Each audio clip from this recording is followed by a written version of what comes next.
The summer of 1986 was hot, very hot. The sun beat down on the little town in southern France. The roads were dusty. Children rode their bikes everywhere. Bright colors were the fashion. Music was loud and fun. Everywhere you looked, people were having fun. It was the summer holidays. School was out. There was nothing to do but play.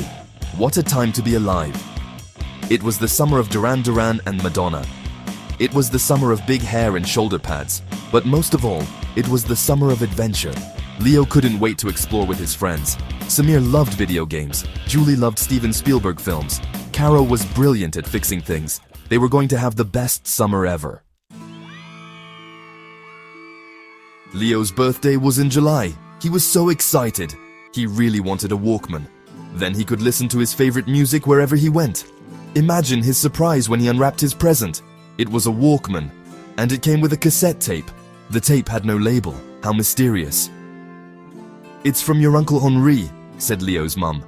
"He said it's an adventure for you." Uncle Henri was full of surprises. He was a musician. He traveled all over the world. Leo put on the headphones. He pressed play. A voice crackled through the speakers. "Leo," the voice whispered, "find the hidden song. It's in the place where music sleeps." What did it mean? Leo was puzzled. What was the hidden song? And where was the place where music sleeps? He had to find out. "Guys, I need your help," he said to his friends. He told them all about the mysterious cassette. "It sounds like a code," said Samir. "Like in my video games. Maybe it's a clue to a hidden treasure," said Julie. She loved a good mystery. "Let's go explore," said Caro. She was always ready for an adventure. The friends listened closely to the tape. They heard strange sounds. They heard numbers whispered in French. They heard snippets of music. What did it all mean? They worked together. They figured out the clues. The numbers were a code. They matched places in their town. The first clue led them to an old radio station.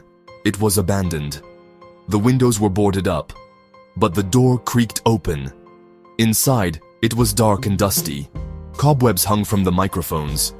Old records were scattered on the floor. And there, in the corner, was a locked box. The next clue led them to a secret cabin in the woods.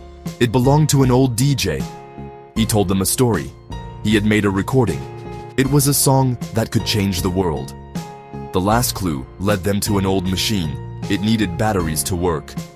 Lots of batteries. "I know," cried Samir.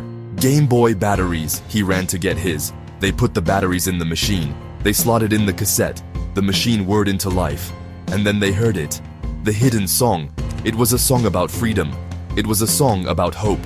It was a song that had been banned many years ago. But now, thanks to Leo and his friends, the world could hear it again. The summer of 1986 was full of sunshine and music. But for Leo and his friends, it was the summer they had their very own adventure. They learned that even without the internet, you can have amazing adventures. All you need is imagination, friendship, and a little bit of music.